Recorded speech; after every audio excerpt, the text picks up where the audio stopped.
evil fruit is anything negative.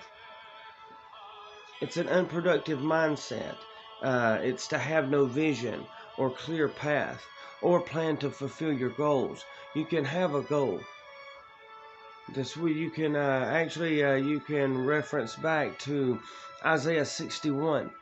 Verse 1, about 1 through 5, when he's going in there. Number 1, he said, the anointing of the Lord is upon me because. Don't forget the whys. Why is the anointing of the Lord on Isaiah at this point in time? He said, because. And then he gives the list of because. You've got to know and understand why the anointing and enlightenment of God has fallen upon you. You've got to know the reason for it. You've got to know the purpose on it, because if you don't know what you're supposed to do with what you've been given, then how can you really do anything productive? And it's a productive mindset as far as perfection or perfect or pure goes. A lot of the times we end up beating ourselves up simply because that we start manifesting and focusing and on the wrong things. A lot of the times that we are our own worst enemy.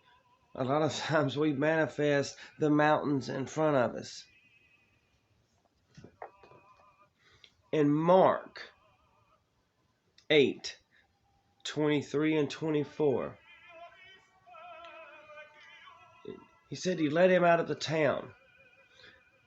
You always got to remember that God always takes us out of our comfort zone. He separates us.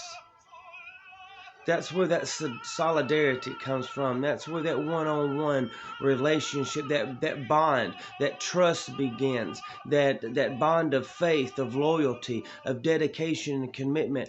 That's where that happens. So don't ever be afraid to go into the valley or go in to be the solidarity, a solitude with God. That's where your strength comes from. That's when you're going to really get to know Him, and He's going to get to really know you. That's when you're going to get to know yourself, and you're going to understand yourself. You're going to understand your limitations and the goals and the visions that you have. You're going to understand that some of those goals and visions that you have, they're going to require things of you.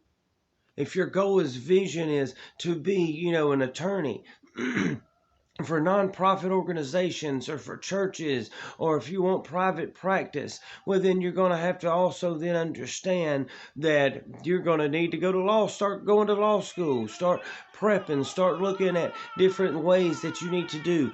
Then you're going to have to count the cost before you build. So you're going to have to first start looking at your